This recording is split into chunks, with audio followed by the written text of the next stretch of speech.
So during the webinar, I pretty much welcome, and I actually want your contributions, right? So you can do that via chat box, right? And if it's the case at some point or another, then we can get the mics on as well. But so far, you can keep the cameras on if you wish, and but the mic's off. All right? Okay. I can see some faces now. I like that. Hey. All right. So first things first, right? So let me briefly introduce myself. I'm Leticia Moraes. I'm a senior consultant at Troika. And I've been working with language teaching for almost 20 years now. And working with projects is one of my passions. And I've been working with that for the past, let's say, 5, 6, 7 years, maybe. And it's something that I really believe in. And I know that our current context has been moving projects towards a different platform, because when we talk about projects, many times what we think about is something happening in the classroom, something at home, but we are there with learners, right? So during the presentations, during this webinar, we will talk about how things that we would usually think of as working offline would work online, right? And just for me to have an idea, who from you have already worked with projects, and who of you have already worked with projects online? Type it away in the chat box, please.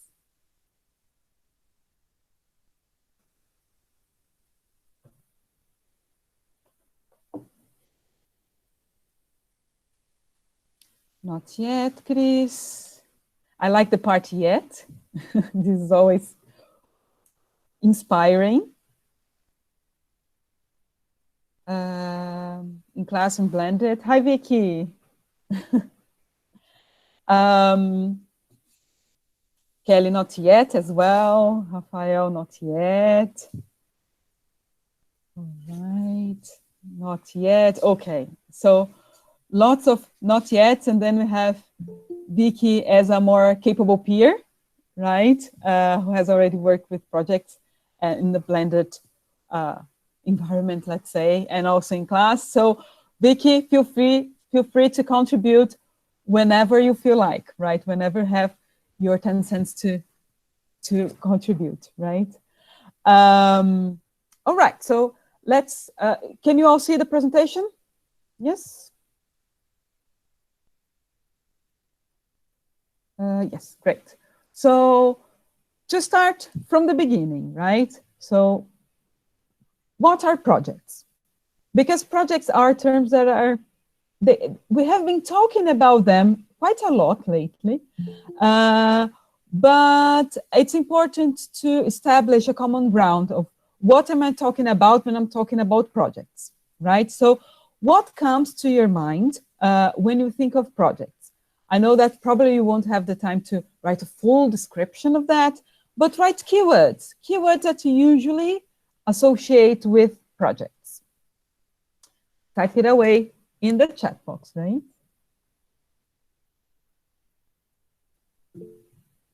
Learning, creativity, all right.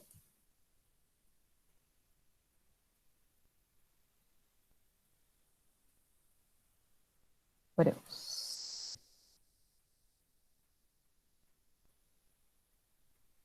Yes, hands-on, final project, and audience. Very important points, Vicky. Process, also very important, Kelly. Anything else? Curiosity, yes. And then we have curiosity in terms of learners, but it's also quite interesting when this curiosity also involves the teachers, right? because then we involve everybody in the project. Challenge, right. Okay, I brought here to you a definition that I like, and I will explain why I like this definition, right? So that's it. So it's an extended assignment that usually lasts longer than a single lesson. Okay, so this, as I've mentioned, is a very broad definition. But in fact, it's interesting because it encompasses lots of different ways of dealing with projects, and it also can be used when we are talking about project-based learning, right? Because it's not always that we have a project, that we have project-based learning. They are different things. Project work is something. Project-based learning is something much more complex, and which would involve the full involvement, not only of the teacher and the learners, but also of the structure of the school where you teach. So you need a more supportive environment in terms of implemented PBL.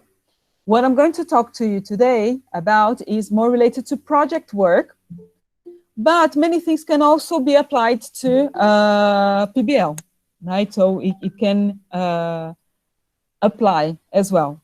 But I want to focus more on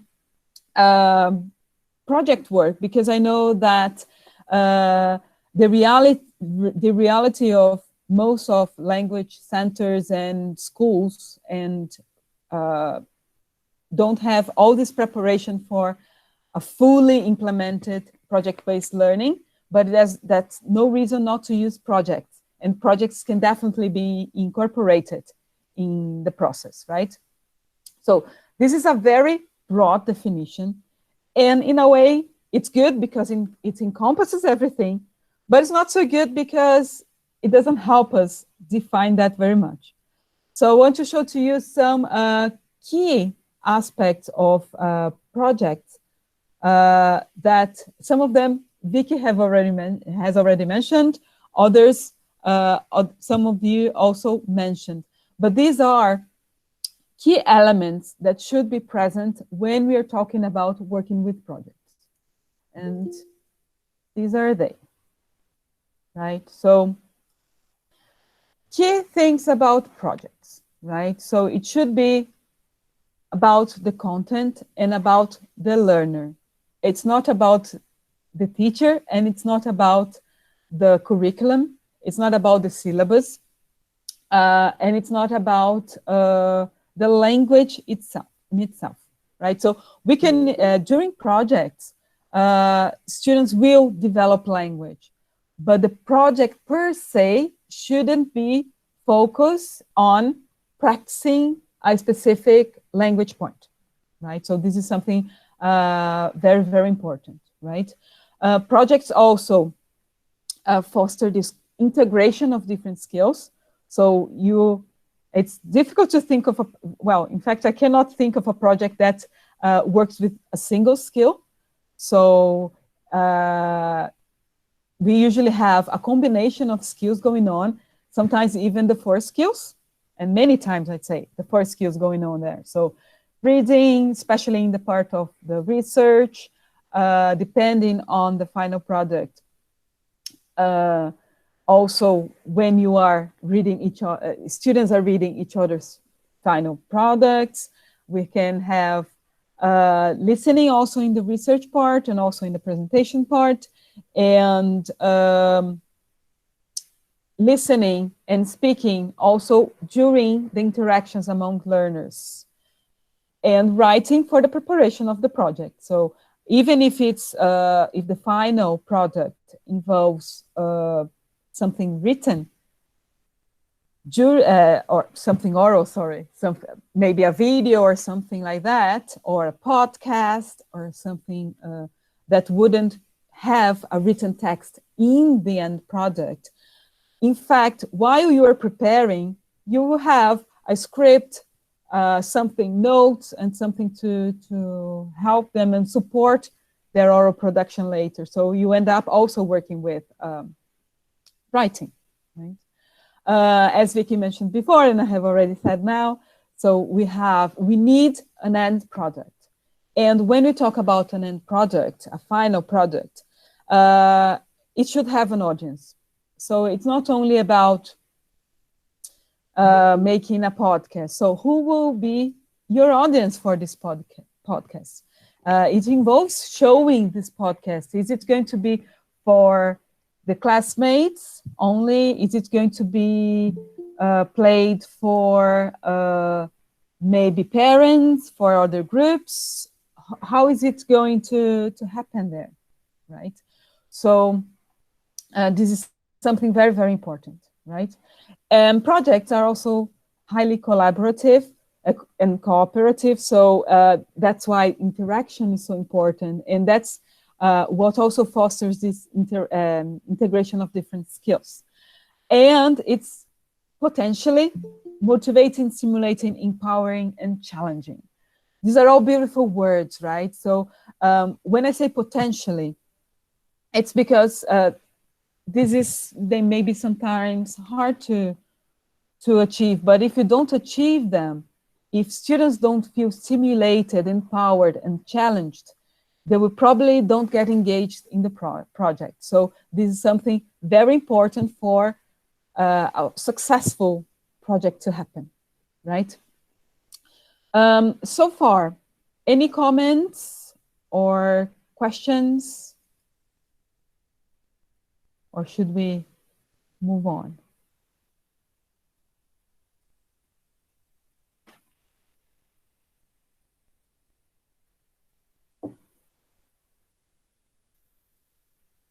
Well, I'm assuming there are no questions then.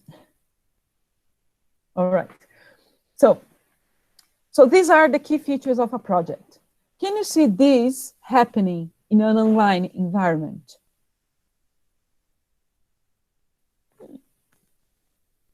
Yes, no, maybe. What do you think? Is it possible Hi, to happen? Leticia. Hi. Are we allowed to talk? We are mostly interacting via chat box because we are in 31 people. So if everybody decides to speak at the same time, it may get Sure, sure. I'm confusing. sorry. Okay, I'm sorry. No, it's fine.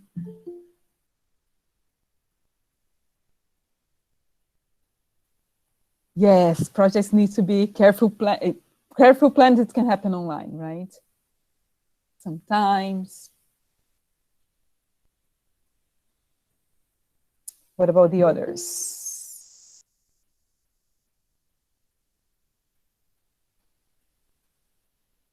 More contributions?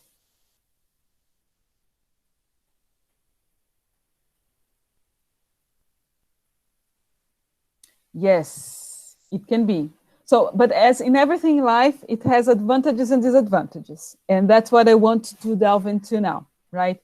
Advantages and disadvantages of projects and how this reflects into online projects as well, right? So I want to hear from you. So what are the benefits and the challenges of projects, both online and face-to-face? What do you think?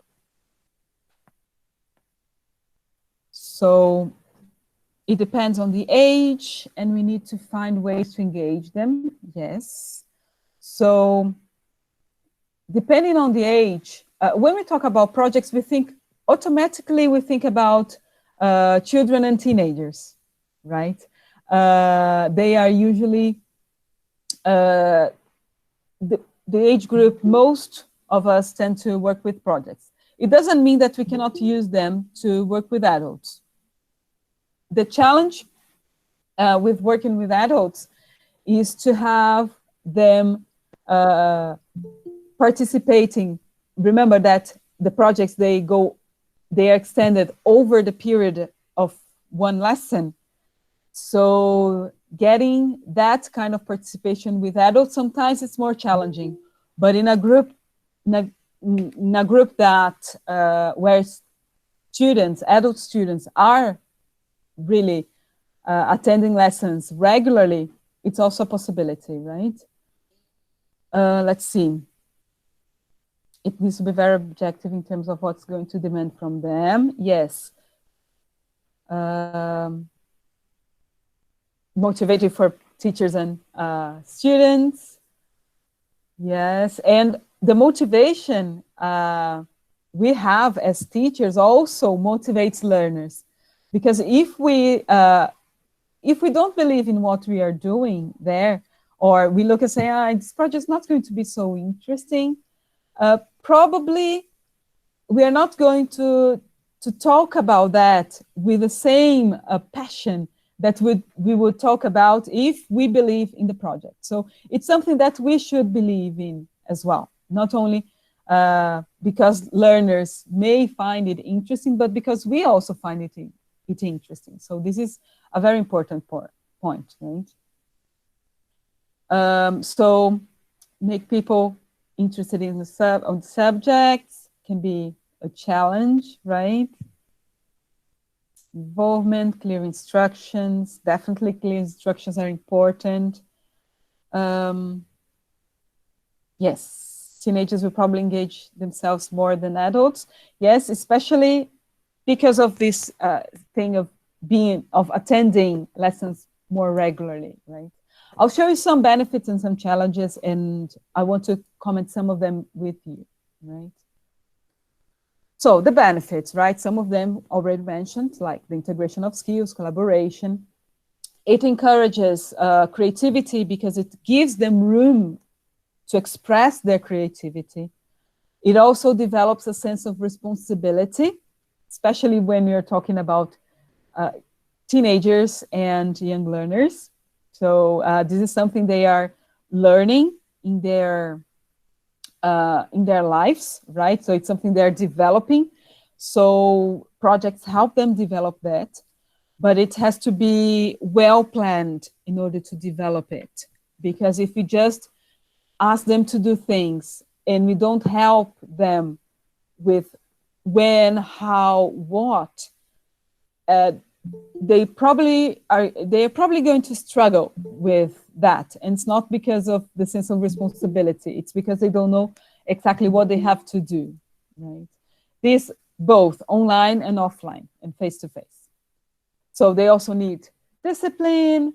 There is a wonderful opportunity to work cross-curricularly, to integrate different topics and different subjects. When it's ready, because you have an end product, you have this sense of achievement going on. And as I've mentioned before, you have this moment of making some research and gathering information. And these are part of the skills that we need nowadays for life. And sometimes even adults benefit from this kind of research skills and information gatherings, because if we think of our education system in Brazil, I'm thinking about my own education. A couple of years ago, maybe a bit more than just a couple, but all right. When I was at school, I didn't learn how to gather information and how to make research. And even if I was told to do that, I learned this from my parents, right? My parents helped me with that. And then if we think about the context nowadays, these skills that we've developed as learners, thinking about adults, may not be useful, because research nowadays is completely different from research when I, for example, was at school. There wasn't internet back then, right? So we had to go for books and encyclopedias, and we had a limited amount of sources. So it was a different process. We needed to know which book to look for. Nowadays, yes, the famous Barça, right? That's it. But nowadays, students, and no matter the age, they have the world in front of them. If thinking about the online environment, we also taking into account that they have online access. When we're talking about, depending on the context where you're developing projects face-to-face, sometimes you don't have the possibility of working online so much, or of making so much online research. So if you work in a school which doesn't allow the use of mobile phones in the classroom, sometimes you have to book computer lab, and then it's limited, so it is more limited. But if you're talking about a project online, this research is going to happen there, right? And students will have this huge amount of information that they'll have to process, right? So this is very important to actually develop, and especially not only, but even more notably online, right? But let's go to the challenges, because they are very important for us to plan our work. If we only focus on the benefits, we may get carried away, disregard the challenges, and then not have something very successful in the end. Because as you've mentioned before, planning is very important. So the first item there is, it can be time consuming. This is something that we have to take into account when we think of projects. Because we have to plan carefully how much time we have for that, how much we expect from learners, how much we expect them to do online with us synchronously, how much we expect to do online but on their own, and then bring things for us. So we have to think about how this is going to happen, right? So this is very important for us to plan the right amount of time for the project to happen, right? It depends on access to authentic material. So in the case of online projects, this happens more naturally, because they will be online. And the biggest source of authentic materials nowadays, not the only one, but it's a very important source of authentic material, is online. So they are going to have this access, right? Let me just see Igor's comment here.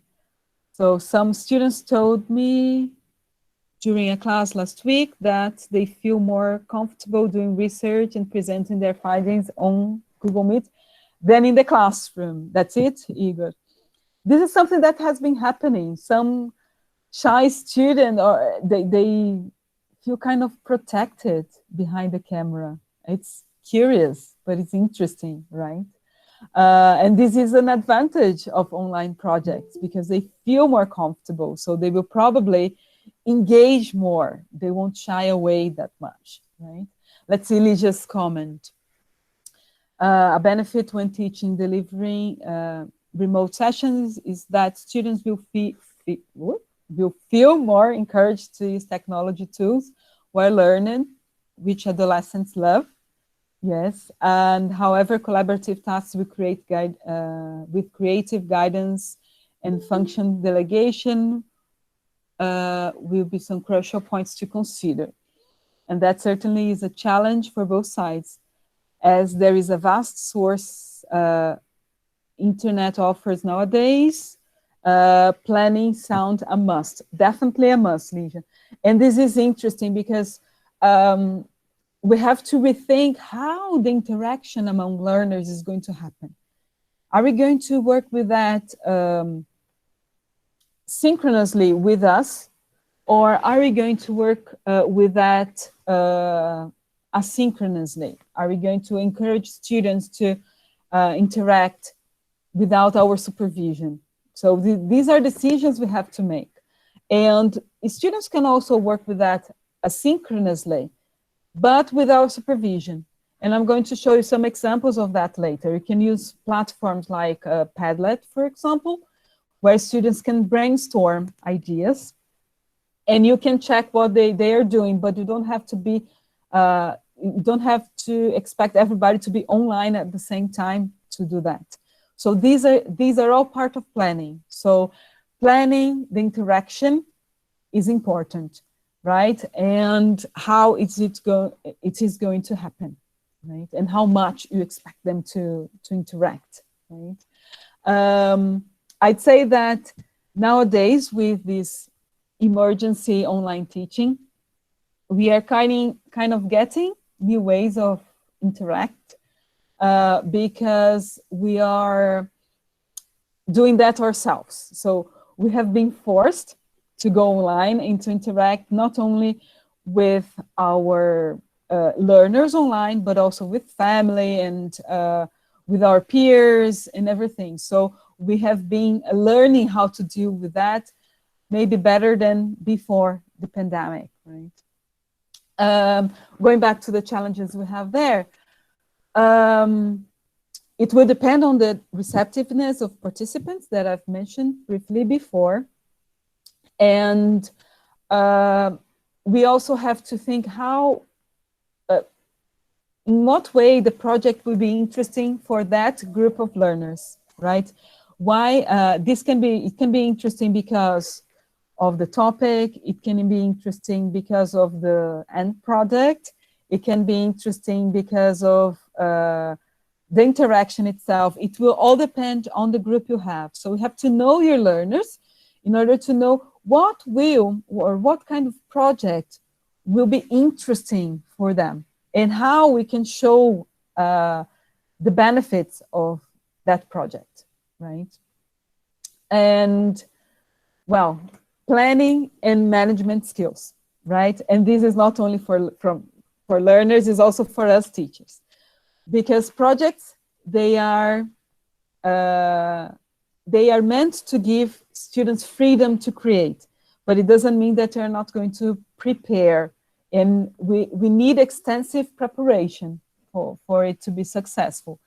While it is going on and being carried out, then we'll be monitoring and making sure things are on track. But before that, the planning stage is very, very important to be considered, right? So it's something that we cannot disregard, right? Let me just go now for, okay, well, in a way, we already talked a lot about the teaching context and the online teaching context as we've been talking about. But I wanted to know from you if you have any questions related to that, to the online teaching context, how projects can work there. I want to hear your questions or read your questions in the chat box. What they're saying. Can I ask a question? Yes, please. I think projects, I think they are incredible. But I wonder if in online, for me, it looks a little bit more difficult. I saw that you have there the benefits, all of them. I totally agree with you. But I believe that the challenge is that somebody mentioned about students being comfortable behind the camera. Mm-hmm. I don't see that. And how can I? It made all the talking made me think about many questions. How can I motivate my students at this situation that we are living now? Because we can think, although we know our students, even though we know our students, I think it's difficult because of the time that we're living. Maybe Mm-hmm. I think, okay, I know my students, I know that they are going to love to do this project. But then how can I keep, the energy on top? I don't know. I say it's a very, very important point, Jurema, because we are living, let's say, different times, so as Mm-hmm. to say, right? So things are different. It's not only different for us teachers, but it's different for our learners as well. It's hard to have lessons sometimes students have already been having some lessons and they get tired of being in front of the screen, right? So this definitely is a concern. But one thing that, especially when you're talking about online emergency teaching, talking to learners helps a lot. So maybe part of all this planning could be talking to them and checking, okay, would you feel comfortable presenting online or not? Would you prefer, or would you prefer doing something else? And give them this voice, involve them in this process, right? And then we may discover amazing things. In fact, I was wondering lately is that I'm afraid that our students they get to a point that they're going to be traumatized because we are all suddenly the computer is our main tool, and isn't, I don't know, maybe I'm just uh, wondering here because I start thinking, oh my God, I have to be in front of the computer again, and then remind a time that it's not so happy. It's good, it's excellent to develop all these technological skills, but on the other hand, I start thinking and wonder about the psychological part. But this is not the way. Sorry to interrupt. No, I'm just about psychology today. but it's important because people are getting tired of being online. Because we, especially for us Brazilian, we like people, right? We like being together. And it's not everybody who works well in an online environment. Pre-pandemic, those who opt for studying online usually deal well with that. But now it's compulsory, so everybody moved online. So not everybody likes doing that, right? So it's a matter really of listening to them as well. But you can have projects, you'll be working with them online, but if you feel that they are sick and tired of working on the screen, you can have a project that would demand from them some off-screen time. So we can Good. have them doing something, maybe a drawing, that maybe they have to do something artistic, let's say, then they can take a picture and show that online to the group during the presentation. But the process of doing that can be manual, can demand more from their, can demand other feelings and senses, because variety is important. In the Yes. same way that when we are 100% face-to-face, we want to incorporate technology because we need this variety. When we are online, we also have to provide them with this variety, right? So this is important to consider as well. Let me see, because there are lots of things coming on here. Sorry.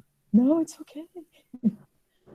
Uh, so clear structure and time frame is important. I was thinking about how can I turn these contents more attractive for the students. Thais, I'd say that by talking to students and providing them with some variety as well. Because what is attractive for one learner is not attractive for the other. So it will depend on the mingle of students you have there as well in front of you, right? So, and sometimes we may think that something is going to be super effective, but it's not. It may happen as well. Then we may need to adapt. So this constant feedback from how students are feeling and so on is important, especially when we're talking about emergency online teaching, right? So Igor, you work with young learners, early childhood learners. How can we deal with that? Well, for early ages, it's even more challenging to work with. Um, so I'd say that when you're talking about young learners, this moment of going away from the screen is very important.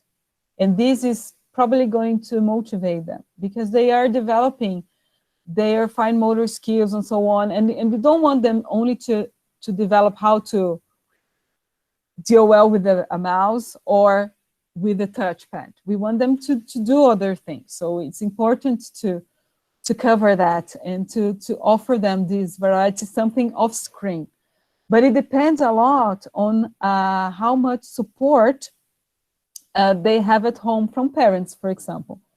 What kind of materials they have available at home. So it depends. These are all factors to be taken into account, right?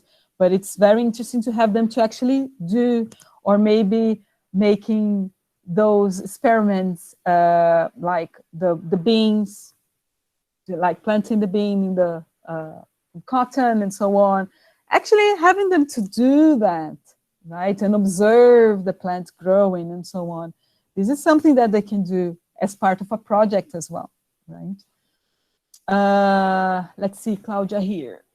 We have been developing projects with our young learners, 4, 5, and 6 years old. Of course, parents must be involved. Yes, we go step by step. Yeah, parents need to be involved, but we have to consider how much they can handle, right? Because it's also difficult times for the parents.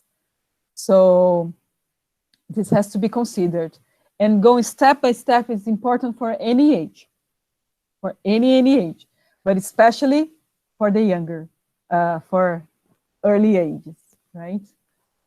My namesake. I worked with my 9-year-old kids, but it wasn't the same for the 5-year-old ones. Yes, the younger they are, the most challenging it is because of the media. It would be, and because they need more support there with them. So parents, it needs some talk with the parents. I remember when I was told that I was going to teach an academic course online, nobody believed, and looked at the number of universities offering online degrees. It's all about bringing different perspectives. Yes, I'm going, and I will share with you feedback from a student. Okay, I'll get to the feedback later, I guess. Okay, the experience in online classes is different from the usual, and I can learn from them. I practice my English every day. The classes just help me. The creative project was very interesting and of course positive. And I've learned things doing that project that I'd die without knowing it. Okay, Claudia, can you open your mic and share a little bit how this project worked? Because it's a really interesting project. The feedback was very interesting, wasn't it?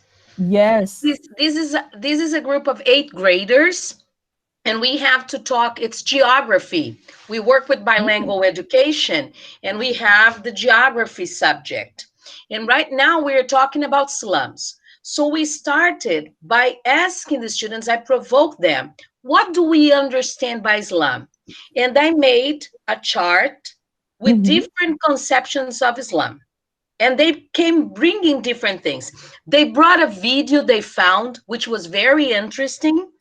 And then at the end, each one of them, we are now in Brazil, each one of them had to choose one Islam. And they had to prepare a presentation. It took about 2 weeks, almost 3 weeks. And yesterday and tomorrow have been the days of the presentation. So you should see Leticia. They dress up, they come, they talk, they have prepared beautiful slides. And then at the end, this student, Julia, she is very demanding and extremely critical. And she said, teacher, I would die and I would never learn something like that. So the project in my class with my teenagers is like, wow. Without the projects, my classes would be very boring. So I've been working hard, and this kind of feedback makes me feel like, yes, way to go. Keep on the track. That's it. So they had to prepare, they had to research where the word came from. They had Nice. to look from different slums around the world, which organizations around the world deal with slums, what are the other possible names people call slums all around the world. So it took almost a month. And now I'm collecting the results. Yeah, so that's very, very interesting because you see, you have, it is a process, right? And Yes. it takes some time for it to happen. But, and sometimes we may even think it's not going to be so engaging, but it turns out to be extremely engaging, right? With teenagers, it works really well because they are discovering the world and they want to know what's outside. So for teenagers, it's a wonderful tool. For kids, it's interesting in a different way. They are also curious. They are curious in a different way because their curiosity is closer to them, right? When you're talking about teenagers, they are looking outside. So you're opening the doors and windows for them, right? Even inside. Even Leticia, outside. one thing we did with the young learners, you were talking about getting parents involved. Yes. We came up to this. Everything that needs to be produced, like photos, videos, they prepare on the weekend. Mm-hmm. So we work with the kids in class, and during the weekend, then they get the parents and they do what we have been asking them. I send all the parents like a small message saying these are the steps for the weekend. And so far, at the beginning, we had like 25% of the parents answering to our demands. Now we have reached 95% of the kids participating in the project. Yeah, this is very, very important because parents, for the young ones, parents have to be involved, but we have to consider their context as well. It's not easy for them. Sometimes they don't speak English, right? So it is an added challenge, right?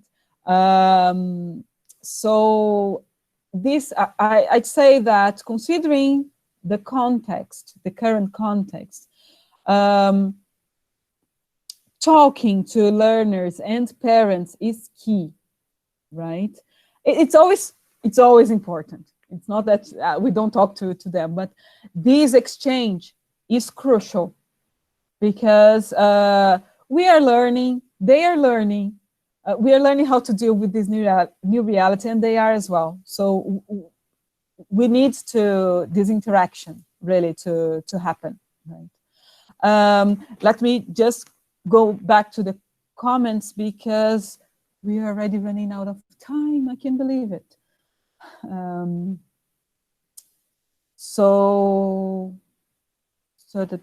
Igor.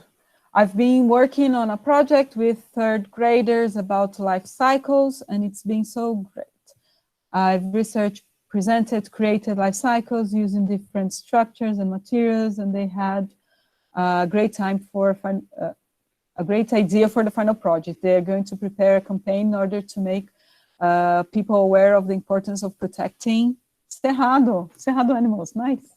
Although sometimes it's so difficult to do the same with the young ones. Yes. We have, this is a very beautiful example as well as how cross-curricular projects are, right? And how we work, how it works well for bilingual education, right? Because we are talking about life cycles, that's really biology, but then when we're talking about going back to Cerrado, we delve into something more geography-like, and it's all in the realms of science, right? But you're dealing with science in different ways, right? all with English integrated, right? So this is a very nice example as well, right? Let's see, Ligia here. So the context of teaching includes anything in the surrounding environment, so physical, social, institutional, professional, that influences teaching and learning. That involves computer literacy from both sides, teachers and students. Also both must be well equipped with gadgets, and we know that most Brazilians do not have such things. Yes, this is important as well. So we have to think about the resources students will have available. When we are working face-to-face, we can provide them with some things. But when you're working online, we can't. So if we're working at school, we can take them to the computer lab. Depending on the school where you teach, we may have materials, online tablets, sets of tablets to work with. When you're working from home, we have to rely on what they have available. So talking to them in that sense as well, getting what they have available in order not to put an extra strain on them, because it's not like they can go out to get what they need in order to do things, right? So this is something to be considered. So Thais, I've been struggling a lot with this variety. I would love to add some tasks and a project which involved a way of screen work. Not sure how to do it though. Yes, Thais, it depends a lot on the profile of the learner you're working with. And if you're working in a bilingual school, if you're working on with what subject you're working with, you can ask them to make the experiments. If you're working with simple things like the bean or having some cotton, but you cannot maybe expect them to have food coloring at home. So this may limit a little bit the kind of project you may ask them to actually do physically outside.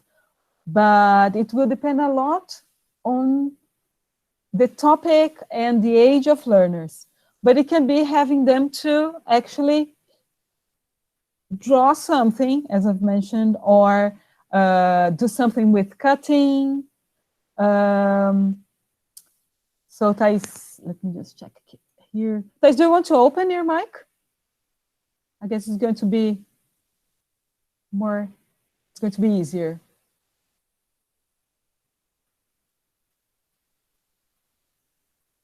There's no maybe? Okay. Because then we can talk more freely. It's going to be more practical. Yay. Yes. Hi, can you hear me? Hey, long time no see, friends. Long time no see, indeed. So, can you hear me okay? Yes, now I can see you as well. Okay. Oh, perfect. So no, I was thinking because I teach mostly teens. They're like 14, 15 and older, and adults, and they engage in the lessons, but I've always loved this idea of working with projects, but at the same time, they're having a lot of online stuff from school, university, and so on. And I'd love to add that variety to either the lessons or a possible project, but I don't really see how to do that and engage them at the same time still. Yeah, so maybe something is an idea is if they are tired of being online, you can get them, have them to just read what they have to do online. For example, make the research online, because that would be the natural. We cannot expect them to have encyclopedias nowadays at home, right? So some things will have to happen online. There's no way out. So these things we do online, but other things, maybe thinking about a physical end project or something that they have to present talking instead of recording something, and start adding variety. And as I guess someone mentioned, I don't remember who, we can have this idea of having them dress up. They can have a sketch, for example. This is an idea of something that they can do that's not on screen. They will present for the class on screen, but they will rehearse and so on off screen. It's something more physical. This Oh, is okay. also another idea. So it's the idea of getting, okay, what has to happen online? Okay, research has to happen online. What doesn't have to be online? Okay, so let's try to move this away and get from them as well. Ask them, how do you think you can do that without using technology? That's my challenge for you. Use that using no technology and get this feedback from them as well.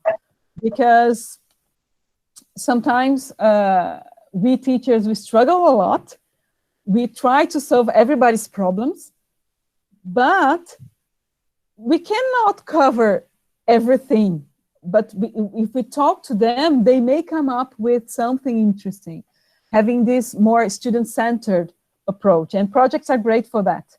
It's a wonderful moment to get them to actually say how they think they can do that. Leave the end project open for them. And tell them, if you're tired of using the computer, think of an end project that's not computer-based. But then you have to show that via camera. It's fine. But think about something that you don't need to use the computer, right? So involve them in this process. Sounds good. Sounds like a good idea. I'll try it out. Yeah, so this involvement, involving learners is very important. Getting them on board for any kind of project, but during this moment, even more, because as we were talking before, and Jurema raised the issue, these are delicate moments we're living, right? And sometimes the lesson cannot become a burden for them. Because staying at home, sometimes they may have someone from their family who's sick. We have all this tension, especially in Brazil, right? We have all this tension going on. Everybody's tense. We have a very emotional moment. So the lesson and the project shouldn't be a burden. And given, as Vicky mentions, giving them voice and choice will help a lot for the lesson not to become a burden, for them to get involved, and for them to have an active role in their own learning, right? Is to get them really into the process, right? Let me see other comments here, if I'm not missing anything. I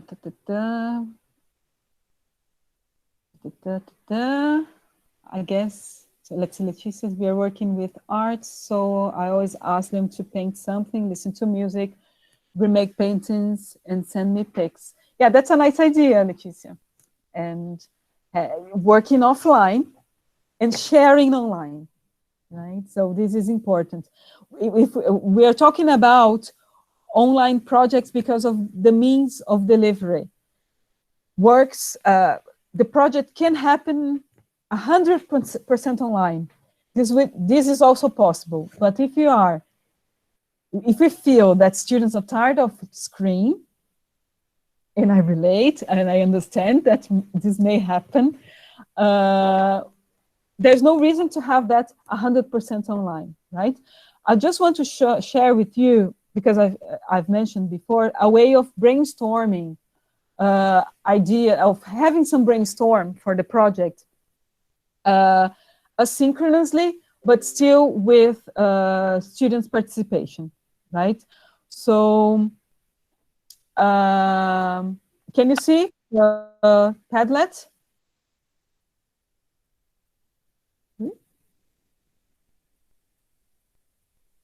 Can you all see the Padlet? Yes. Okay, great. This was a project I carried out. It was a group that happened face to face, but they they couldn't meet outside the school. The only moment they could meet was during the 50-minute classes that we had. So, and we didn't have so much time in the classroom to cover all the content. It wasn't PBL, right? It was project work, really. So we didn't have all the time in the world to cover the content and have everything for the project going on in class. So we carried out this online brainstorming of ideas to have them to interact, right? So they were going to create, their end product was a school guide. So I set up a different Padlet page. I don't know if you are familiar with Padlet, but these are walls and people can contribute to the wall. So I create a different wall for each group and ask them to add information there as they found. So for example, here someone thought about talking about a Russian school, right? One studied at this school, Santa Clara College, and they wrote a little bit how things were, the story of the school, how the uniform was. Then I gave some feedback here because I could see what they were doing. Here, this one they even thought about the food they ate at school because it was full time there. They talked about the subjects they studied, and they got the logo for the school, and then I was giving them feedback as well, right, as it went. Loading. I guess not going. Oh, okay, it loaded. This one, they didn't have any pictures, just the idea. This one was more concise, let's say. So you can see that for some groups it worked better than yours, but that's okay. It happens as well, right? It's part of the project. But this was a way of having them brainstorm ideas outside school, online, outside school, and with my supervision to guarantee that things were going to happen smoothly, because we also have the students interacting outside the classroom also have issues with bullying and cyberbullying and this kind of things.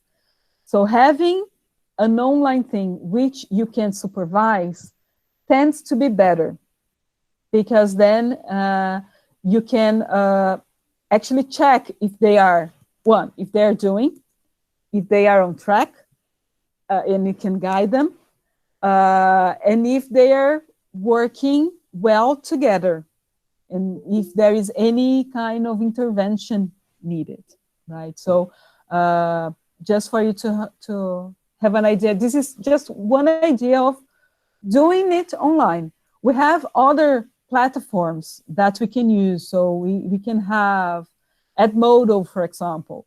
We can have Google Classroom. We can have different ways of brainstorming asynchronously. So it doesn't have to happen everything while you are online talking to your learners here, because this also helps work with timing, because it's one of the issues, right? I guess we don't have any more time. So I'm sorry for that, because you came up with lots of excellent ideas, right? And that I wanted to be able to explore in more details, but that's all the time we have. And go to, what? No? Okay. Let me just, okay, so I just want to share with you my mail, and thank you. Thank B for the invitation to give this webinar to you. Thank you very, very much for your participation. And if you have any questions, anything you would like to share, please drop me a line. That's my email from Troika. Follow us on social media as well. And soon you're going to have another webinar by Troika with me. And thank you very much. And see you next time, right? So it was really, really nice to see some familiar faces as well. Thank you very much. Bye-bye.